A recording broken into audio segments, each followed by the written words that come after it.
pendemo 214 itu menurut saya tidak fairness, tidak fair,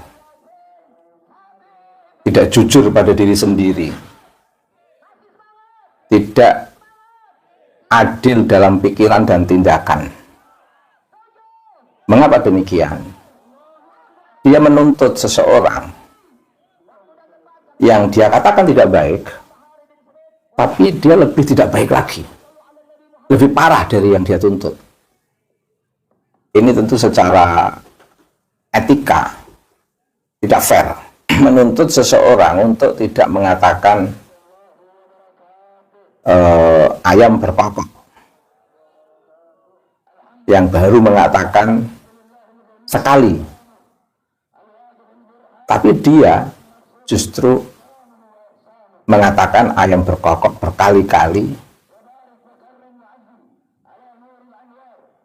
Atau mudahnya begini, dia menuntut orang untuk tidak boleh mencaci,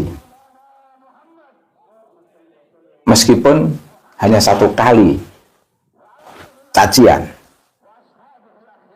tetapi dia mencaci berkali-kali, menyebarkan cacian itu di sosial media. Bahkan cacian itu dia murokapkan, dia kuadratkan, dia ulang-ulang, menuntut orang jangan mencaci meskipun sekali, tapi dia mencaci berkali-kali dan mengajak orang untuk mencaci. Menarik itu, menarik kejahatannya. Contoh begini,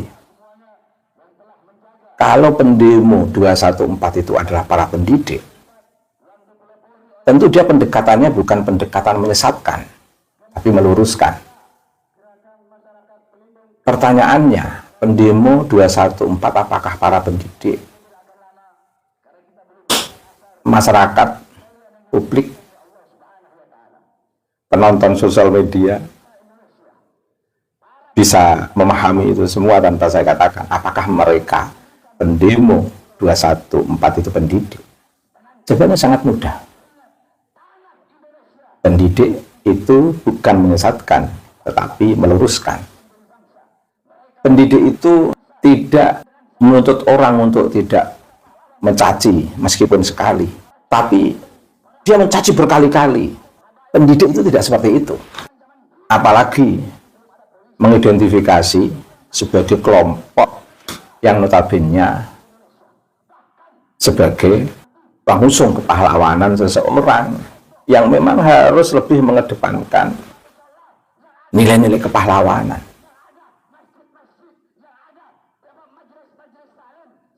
Yang menarik, pendemo 214 ada ironi besar. Apa itu? Mereka itu kan membela calon pahlawan. Saya ulang, mereka itu membela calon pahlawan. Tapi mengisi hari kepahlawanan, dalam konteks ini Raden Ajeng Kartini, yang makamnya di Mantingan dan situs sejarahnya ada di Rembang kota. Sebuah suasana haru yang seluruh putri-putri anak negeri ini pada memperingati kepahlawanan Raden Ajeng Kartini. Tapi dia mengisi hari kepahlawanan dengan cacian, makian. Ini sangat menyalahi etika universal. Mengusung kepahlawanan, tapi tidak menghormati hari kepahlawanan orang lain. Menuntut kebaikan orang lain, tapi dianya tidak melakukan kebaikan itu, justru lebih parah. Jadi mengapa kontradiksi-kontradiksi itu tak kunjung berhenti dan tak kunjung selesai, yang notabene harus keluar di lingkungan Klan Pak Alwi? dan para muhibbinnya. Karena menurut saya kebanyakan Pak Alwi itu terpengaruh oleh pola fikir Rizik Syihab yang tidak adil dalam pikiran dan tindakan. Apalagi hal yang sangat saya sayangkan, biasanya imamah, jubah, tasbih, surban itu ada di masjid, di musola. Tapi ini dipertontonkan di area yang notabene ini dekat istana. Ini kan tidak menghormati rumah pemimpin kita, Bapak Presiden Prabowo. Ini kan problem. Tentu demo 214 yang diuntungkan bukan abnaul khairat. Demo 214 yang diuntungkan bukan para pengikut Rizik Syihab. Demo 214 yang diuntungkan bukan para pengusung pahlawan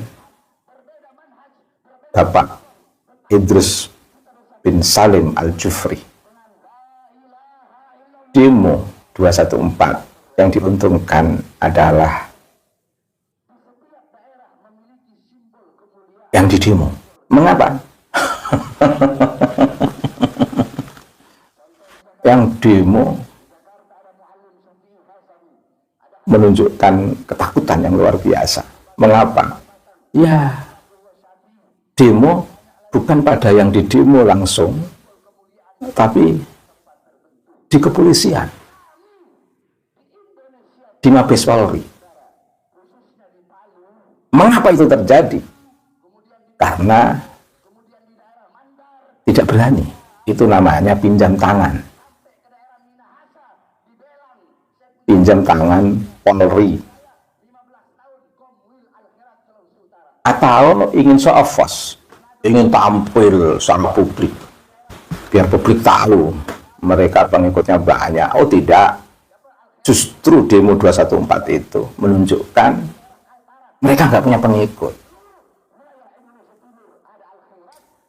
Nah, yang demo kemarin kan tidak lebih banyak dari pengunjung sholawatannya Gus Fuad Pleret. Sepertiga atau bahkan tidak ada sepertiganya dari majelis Gus Fuad Pleret yang demo kemarin itu. Yang demo kemarin itu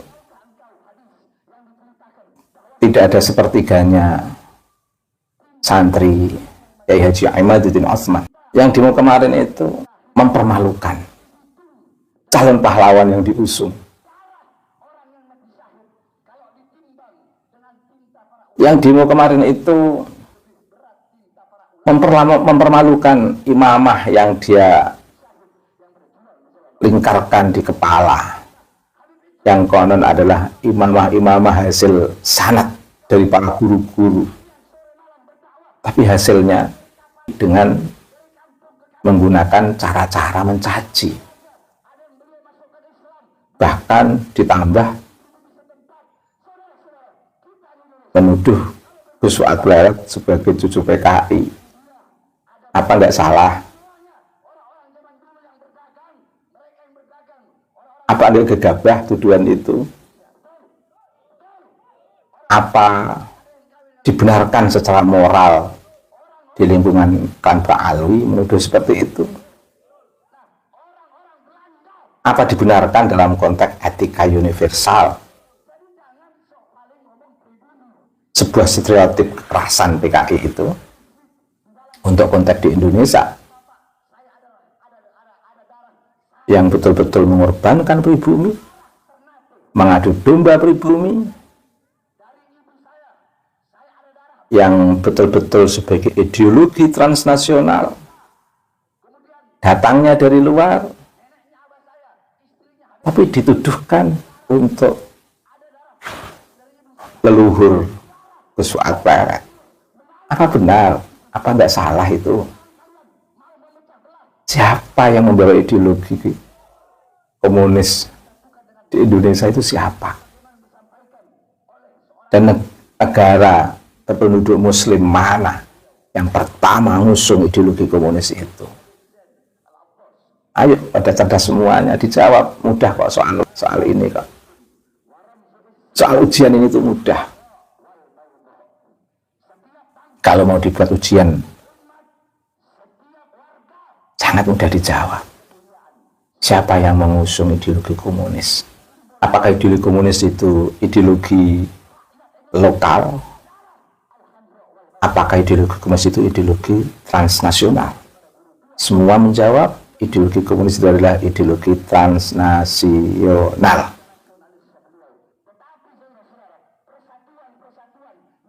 Yang korban siapa? Untuk konteks ideologi komunis, masyarakat pribumi. Diusung oleh siapa? PKI. Siapa dedengkot PKI? Jawabannya sangat mudah.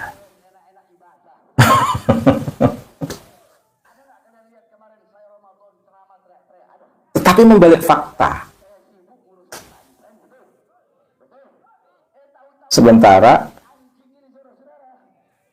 Yai Fuad itu putra orang-orang yang betul-betul berjuang, betul-betul bermoral, betul-betul penuh etika di tengah masyarakat Nusantara ini. Menandai zamannya, mazahirul ummah, mendidik masyarakat untuk berbudi pekerti, mendidik masyarakat untuk bermoral, mendidik masyarakat untuk beretika, mendidik masyarakat untuk berakhlakul karimah. Dan tokoh-tokoh agama betul. Bangsawan.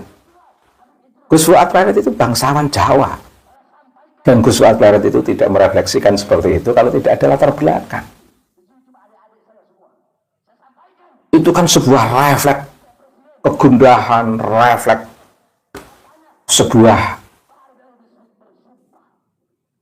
tekad perjuangan yang luar biasa dari Gus Fuad. Sebagai sebuah counter wacana yang sebelum Gus Fuad telah muncul ucapan-ucapan yang lebih mengerikan, lebih kotor, lebih tidak bermartabat.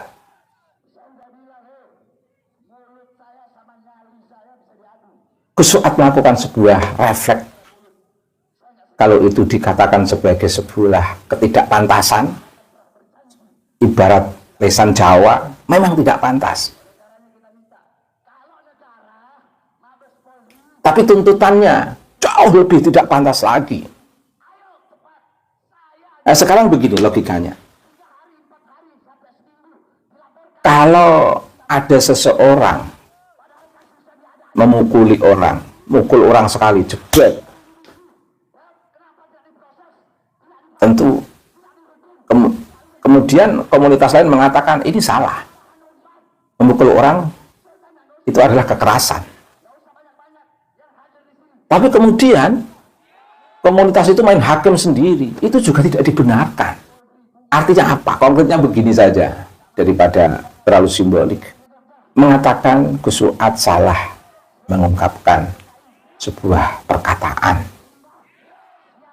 dalam konteks etika Jawa, lokal wisdom, kearifan lokal, itu memang tidak pantas. Tapi ketidakpantasan sekali yang diucapkan oleh Gus Fuad ini, mengapa harus dibalas berkali-kali penuh ketidakpantasan si penggugat? Sangat tidak pantas.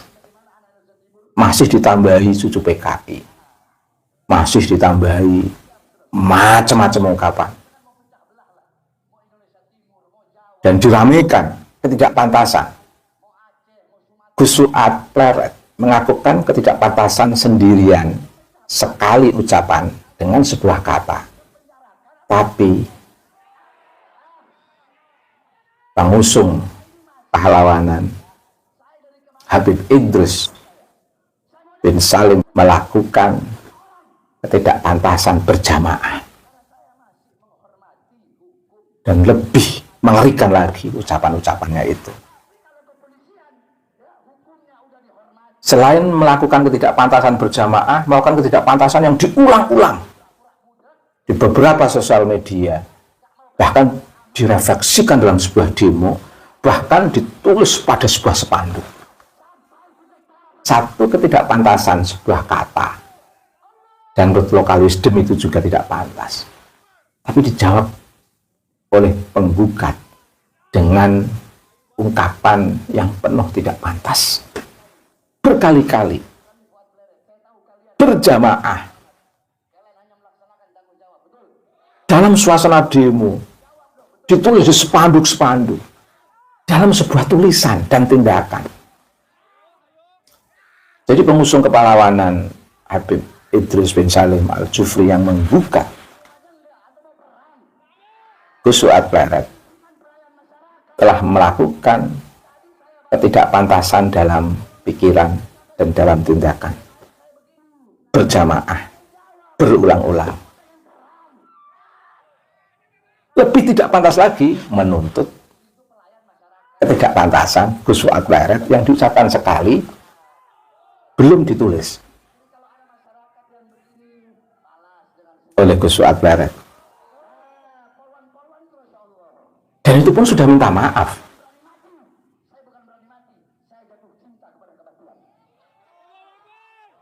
Bagaimana jawabannya? Lebih mengerikan lagi, lebih tidak pantas lagi. Apa tidak punya malu? Ketidakpantasan sekali dibalas dengan ketidakpantasan berulang-ulang kali berjamaah, melarang orang untuk agar tidak memukul orang, tapi dia memukuli orang. Melarang orang untuk tidak berkata kotor, tapi dia berkata-kata kotor. Melarang orang untuk tidak membenci, dia sangat membenci. Melarang orang untuk baik dengan sesama, dia mengadu domba dan provokasi sesama. Terakhir sebagai penutup, tentu pihak kepolisian akan malu mengambil tindakan kepada satu kesalahan, membiarkan pihak lain yang melakukan banyak kesalahan. Saya ulang, tentu pihak kepolisian akan malu mengambil tindakan pada satu orang di satu pihak, sementara membiarkan, tidak mengambil tindakan pihak lain yang melakukan banyak kesalahan, banyak ketidakpantasan. Sama, pengadilan tentu juga akan malu mengambil tindakan pada satu pihak dalam satu kesalahan, sementara harus membiarkan, mengabaikan pihak yang lain yang melakukan banyak kesalahan. Lebih mengerikan, lebih membahayakan dalam konteks keragaman, keberagaman, dan keanekaragaman. Belum lagi di tengah pihak, ibaratnya kalau mereka ini dibiarkan melakukan banyak kesalahan, mereka juga, di tengah mereka juga ada kedustaan nasab yang diglorifikasi, diinterpolasi yang tidak benar, yang notabene mengaku sebagai cucu Nabi. Dan itu dibuktikan dalam riset Kyai Imaduddin Utsman, dibuktikan dalam riset DNA, dibuktikan dalam riset filologi. Tentu pihak pengadilan akan malu mengambil tindakan mengadili satu kesalahan pihak tertentu, tapi membiarkan banyak kesalahan, banyak hal-hal yang tidak pantas dari pihak lain. Tentu pengadilan akan malu melakukan ini kalau ini terjadi. Pemerintah tentu akan malu dan seharusnya malu ikut melakukan kekerasan verbal,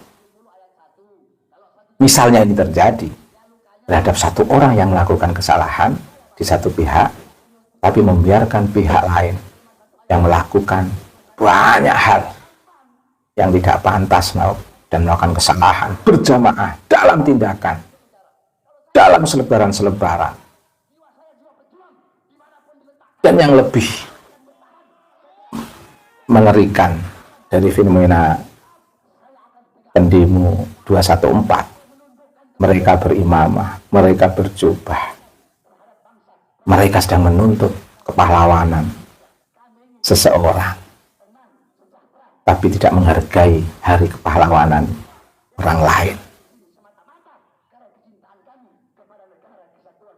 Dan itu mereka lakukan dengan imamah dan jubah di jalanan, bukan di masjid, bukan di musola.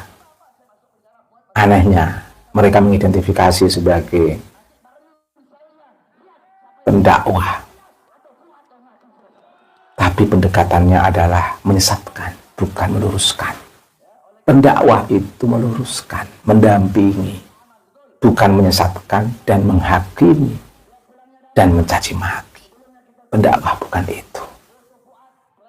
Pendakwah harus meluruskan, mendampingi, membebaskan, mencerahkan.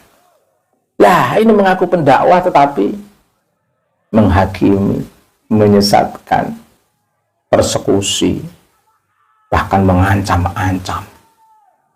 Tingkatannya sudah mengancam, sudah bikin gaduh masyarakat. Ngaku pendakwah. Monggo pihak kepolisian bersikap fairness memahami fenomena ini.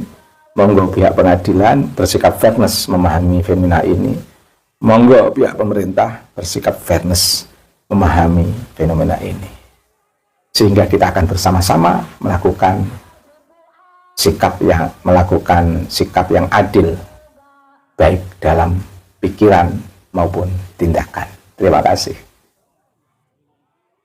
Subhanakallahumma wa bihamdika mil al-mizan wa muntahal ilmi wa mablaghar ridha wa zinatal arsy asyhadu an la ilaha illa anta astaghfiruka wa atubu ilaika. Wassallallahu ala sayyidina Muhammadin wa ala alihi wa sahbihi wa baraka wa sallama walhamdulillahi rabbil alamin.